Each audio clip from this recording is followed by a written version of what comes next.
headmaster said he was an outstanding pupil. Outstanding on the veranda all day. I grew up very mean and very aggressive. Bruce is a tough player in boardroom meetings. We've got to have some type of commitment so we can push the button on this whole thing to get it going now. And that comes from his hard background. On paper, you know, they reckon I'm worth $35 million. G'day, my name is Karl Kruszelnicki. I talk and write about science on radio and TV, in books and in newspapers. Now, Australia is the land of invention, from the refrigerated ship right up to Chateau cardboard or the fabulous wine cask.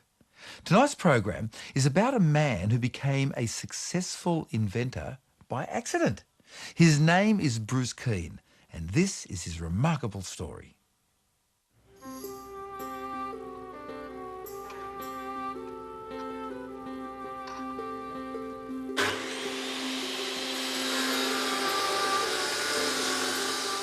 Bruce is he's a rough diamond, Bruce, with a heart of gold. I suppose you could put it that way. He's self-educated. He's absolutely brilliant. Mammalian brains have so much capacity for intellect. And to get a number of neurons, you have to wrinkle the surface to get more surface area. So you've got all sorts of wrinkles and creases in a human brain. Well, I think Bruce, when it comes to inventing, has got a little extra wrinkle over and above the ones we've got. What I've learned from Bruce, I've learned to appreciate just how a formal education does not necessarily slot you completely. Here's a classic example of someone who's had very little formal education, who's now, through just pure hard work, dedication, and obviously inventive genius, is really heading for the top of the pile. I'd hate to have to go back and do Boilermaker work now. I'd much rather do what I'm doing now. You can only make so much money with your hands. You start using your head and your world's your oyster. It all started when a mutual friend of Bruce and mine's rang me and said, would you do me a favour and see this fellow who's invented a safety device for needles? And I thought, oh, here we go again. There's another fellow thinks he's reinvented the wheel. But I had to say yes to a friend, so we agreed to meet, and in walked Bruce. Dr. Tasker, is he here at the moment? Yeah. I've got an appointment. He showed me this needle that he'd invented, the protection device, and surprisingly it was good, or I thought it was at the time. And I asked him what caused him to produce this, because he had no medical background. And he told me this most amazing story. We were given a building. It was a derelict building that was become a homeless squat for homeless people, and we offered the person who owned it, if we cleaned it up, could we use it as a community church. You know, my kids were there, and my brother-in-laws. They were just picking up papers, and my brother-in-law beat my 8-year-old daughter to a packet that was laced full of used syringes. He got stuck in the palm of the hand a few times. And that's what started the whole thing off. It was just a horrible thing for him to go through. There's rumours going around that he was, you know, because he had to go for an AIDS test and stuff, that he was a homosexual, that he was unfaithful to his wife. Because a needle stick wasn't heard of back in those days, you know. After that, we've seen, a lot of things changed. Bruce got this dream about this idea was given to him about this way of covering the needle. I already had the image in my mind. If you close your eyes, you can visualise things. Anyone can do it. I already had what I seen in my mind. I knew what I wanted. I suppose it's like an artist. You can see the picture inside your mind, but getting it to canvas is another question. There was a lot of work under the house, a lot of work. You know, I used to say to him, I'll take your bed down. You sleep down there. It was very hard with lack of resources and everything you had to scrounge, and all I had to use was stuff I had at home in the workshop.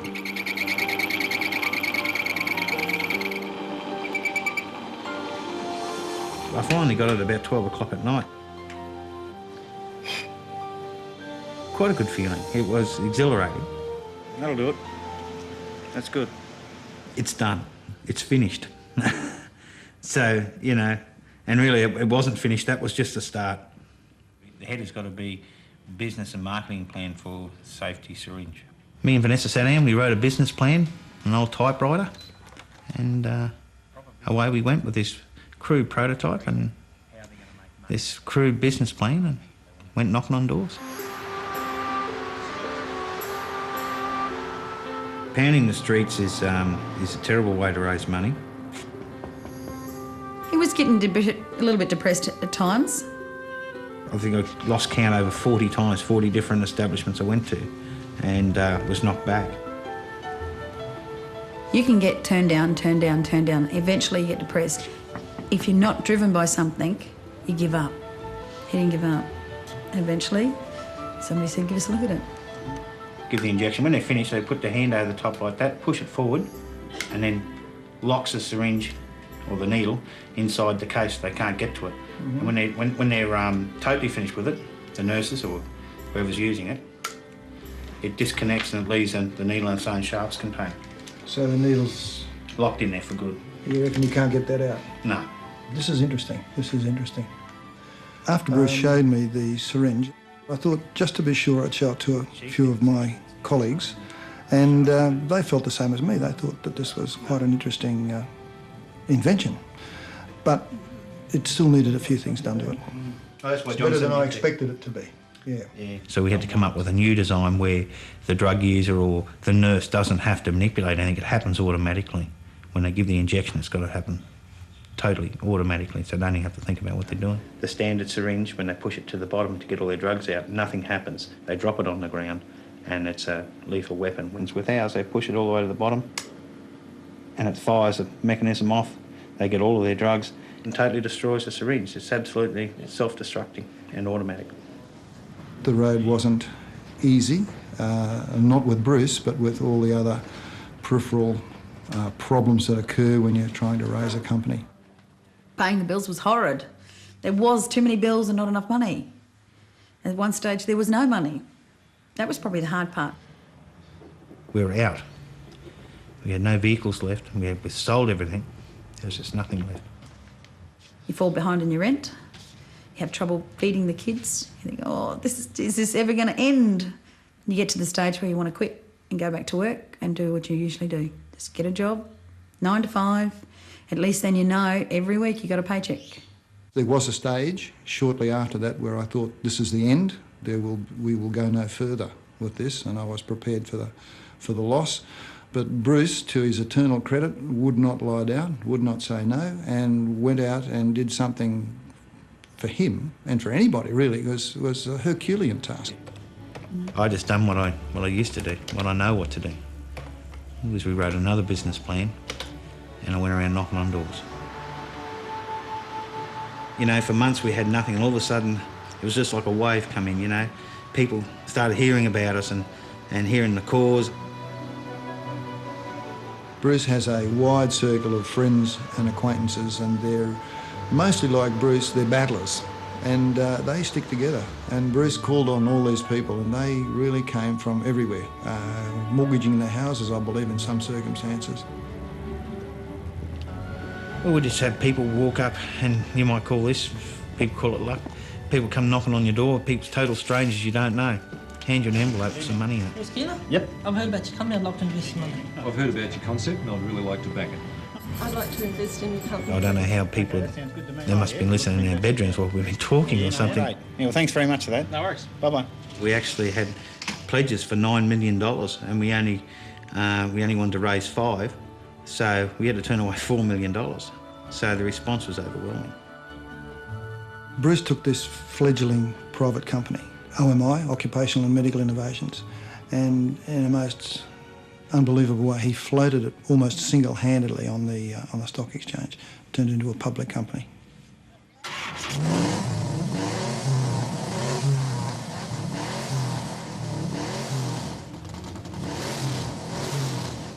5 years ago, I was a $400 a week boiler maker. Now I run a $100 million corporation. So I was a street kid myself.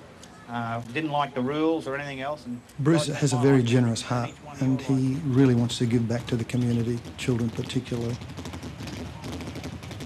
What we done is gone and bought a race car. So we formed this team, And it was to get the kids involved with it, and that's what we do. We get the kids involved, get them away from the TVs. There are a lot of other things out there in life than skateboards and stuff. You know, you can get involved with motor racing. And we had one kid who was a bit disturbed and didn't know what he was going to do. Anyway, the boy went and got himself an apprenticeship as a boilermaker and doing well for himself. So if you change one life, it's worth it.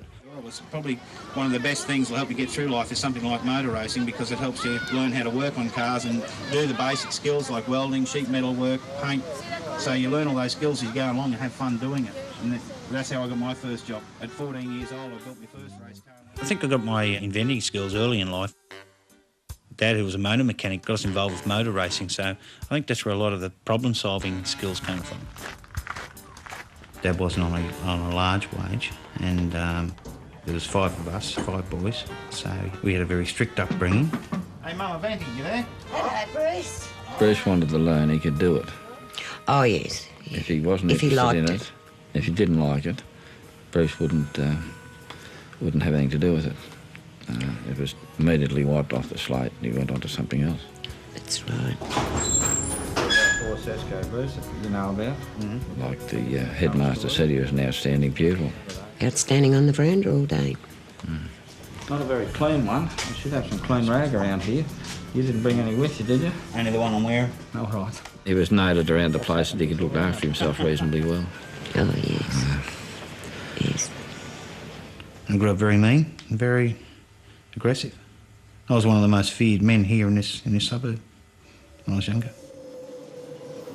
Never been beaten in a fight. Used to start most of them too. I lived in an unregistered car I used to drive around. That was a low life, a low time. Had nowhere to turn. And I remember eating out of a garbage bin. That's the sort of part of my life I don't really like talking about. He had an experience about 6 years ago, and to know him prior to that, the transformation is just unbelievable. It was April 28th, 1996. About 3 o'clock in the morning, I was alone in bed, asleep. How can I explain it? It's like staring into the sun, but 1,000 times brighter. It was feelings of emotion. The first thing was love and acceptance. I've never felt that in my life, never. And just a feeling of total love. Here I was, you know, big, tough Bruce, no one can hurt me. And I tell you what, this brought me to my knees. Turned my whole life around.